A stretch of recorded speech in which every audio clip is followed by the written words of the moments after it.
of what worship is. So, did that answer what you were saying? Absolutely. Gotcha. Okay, good. All right. Anybody else got a question or anything? Let me stop. Y'all know y'all can always say something.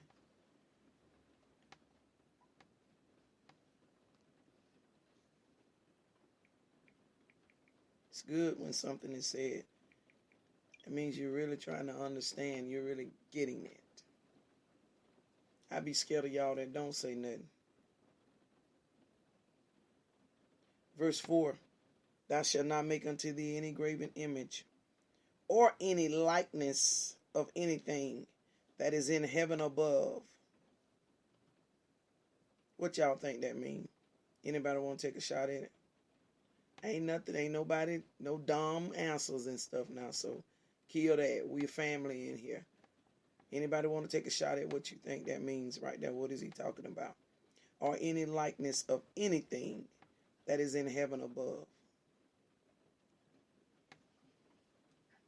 Anything like any other type of God. What you say? Like anything in the, like, as a representation of it?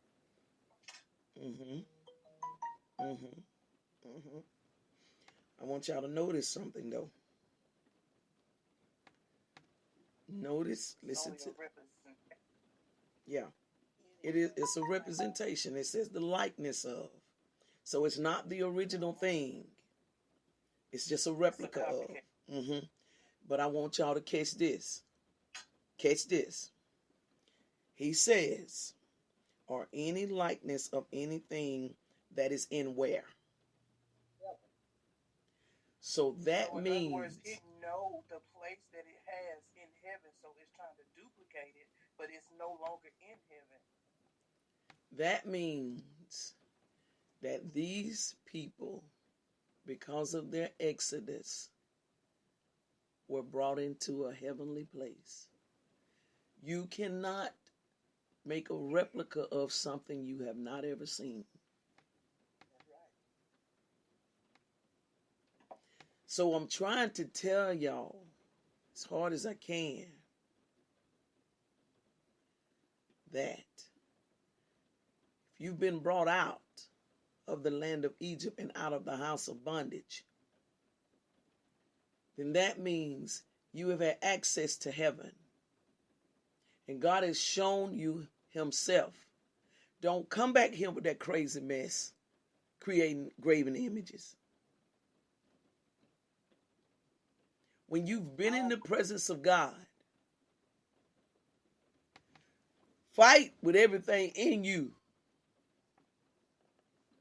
You come back here and fool this crazy stuff. Because you come back into earth, because earth is where we have to express God.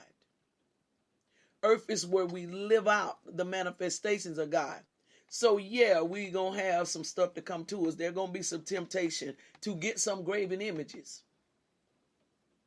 So in other words, when you say come out, it's like it's saying like, don't when you say don't come back, it's like you know you've went into a different place. You've missed the mark. So you have it to come back. Instead of you dealing with it, you trying to bring it back and try to put on like what's what you call this? An image. Like you haven't stepped out instead of dealing with it. It's those issues, internal affairs that you don't deal with when you stepped out of the position to try to come back to try to make it seem like everything is still the same way when it's not. Because what happens is the Exodus, they're taken out of the place. I want y'all to come on, travel with me in your head. Let me show y'all the setup. They're in Egypt. I was in Egypt. I'm taken out of Egypt. And I'm taken out of Egypt by heaven. Heaven is what rescues. Hell does not rescue hell from hell. Jesus made that so clear for them because this is what he said in the text. He said, if Satan's kingdom be divided, it be divided against itself. He said, no kingdom stand that is divided against itself. So hell does not deliver from hell. That's why if you are expecting to be delivered from somebody that ain't got God, you crazy. If your counsel is somebody that ain't got God, then you crazy. Yeah, every now and then they might shoot out something that makes sense because that's what we can do. But your godly wisdom is not going to come from that place. That's what I was seeing. It's like, is there any likeness of that that is in heaven? It's basically taking and perverting it into a negative connotation because you've taken what somebody giving you and you've twisted it for the betterment of your own That's good. that's perversion. That's perversion. That's what pervert means right there. To be twisted. So you're taken out of Egypt. Heaven has come and rescued you out of Egypt. But you're not ready to go into the promised land part of Egypt. Of heaven. Because there are different dimensions in heaven. You can read it in the Bible. It lets you know. Look it up if you don't believe me. Different dimensions of heaven. Because it consists of the places where deliverance has to take place. So heaven rescues. And you see a portion of heaven when you come out. How many of y'all can remember the moment that you got saved? It was like it was beautiful. You seen everything different. Lord have mercy, the sun was shining. You felt so good, so happy. You just want to tell everybody about this new experience, this new encounter of what you have got. So you've seen this. But then, after a while, it's come back to earth time. It's now come back to reality, state of mind time. And so if you don't watch it when you come back to state of mind time, you'll start creating these graven images. You'll go back. Trying to replicate what the experience or the encounter that was had. So he says, don't do that. Don't come here to trying to create a replica of the encounter or the experience that you had while you were in heaven. And he says that in a way to say, look, earth just cannot. I can't allow that to happen like that. Because if it happens like that, then it will take away all of the power that heaven has. Heaven will not be a place that people desire anymore. Can y'all see that? It will not be the place of importance anymore if it can be duplicated or replica be here on earth. Now, you can live out heaven on earth, but you got to understand what you said. You are living out heaven on earth. So that means that heaven dwells within you bodily. And it is manifesting out. But what he's saying here is don't create a likeness. Don't create an image. Don't put something in front of the original heaven trying to make it heaven, and it's not. Because it's going to be a graven image, which means it's going to eventually do what? Die. Exactly. It's going to eventually die. Okay. So thou shalt not make unto thee any graven image or any likeness of anything that is in heaven above, or that is in the earth beneath, or that is in the water under the earth. So, I need y'all to catch this. Heaven above, 1. Earth beneath, 2. Water under the earth, 3. Let me show you the 3.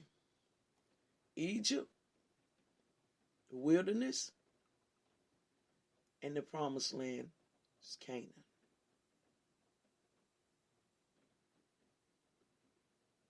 It says, don't make any replica while on this earth concerning those things. God is challenging idolatry at its finest. Image and idolatry at its finest. So what I want y'all to understand and see is how dangerous that stuff is. It's very dangerous. So dangerous, he warned against it because he knew it would happen. He knew there was the potential of it to happen. If their focus is ever taken off of me, then they will do this. They got so discombobulated that they started trying to do all kinds of stuff. Remember when they started with the Tower of Babel? Because they were just going to find God. They meant that they were going to build a tower up to heaven, going up in the sky till they could find God. They began to build the golden calves and all. They set up the gods. They set up Dagon. They began to worship the sun and the moon. They were literally, he knew that there was something about them or something inside of us that has a nature to make an idol out of something. He knew that about us, and literally in context began to say, listen, I want y'all to watch out for this. Watch out clearly for this. Do not allow yourself to get caught up into this. You're going to see some things in heaven. Don't come back here trying to duplicate what you see in heaven, because it's not going to be the same way. It is not going to last as it would. Do not attempt to duplicate the things that you dealt with in Egypt. Don't do that. Don't keep carrying that stuff everywhere that you go. That's how we duplicate the things we went through in Egypt. We go from one place, say you go from one ministry over to another ministry, still taking Egypt everywhere you go. Go from one relationship to another relationship, still taking Egypt everywhere that you go. He said, listen, don't do that. Don't do that. You cannot do that. Don't do it. It's image and idolatry.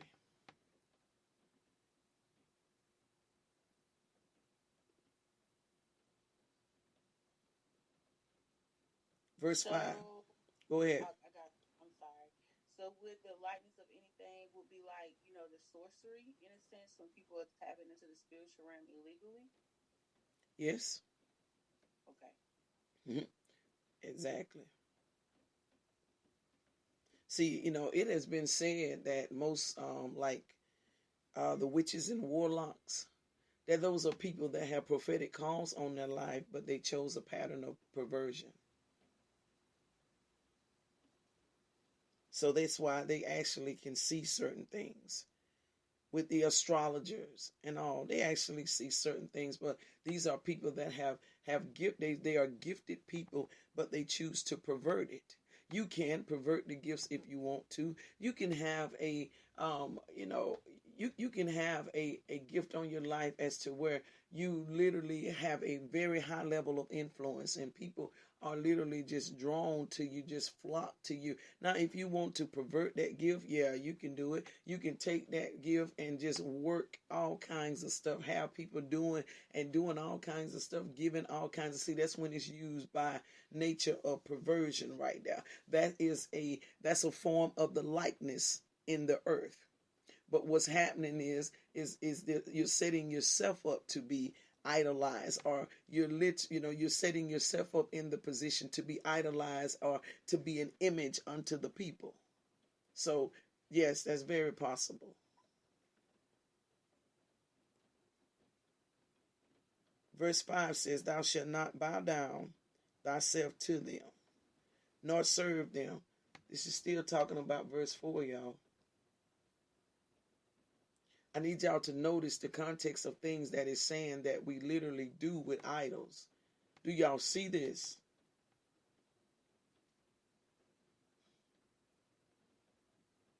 Yes, ma'am. It said you bow down, man. Mm-hmm.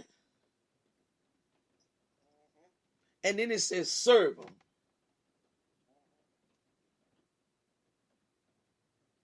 For I, the Lord thy God, am what? What does it say?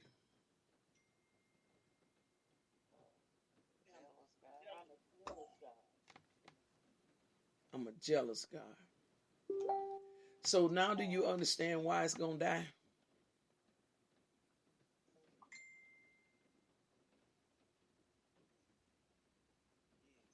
It says I'm a jealous God. But I'm finna show y'all something. He says,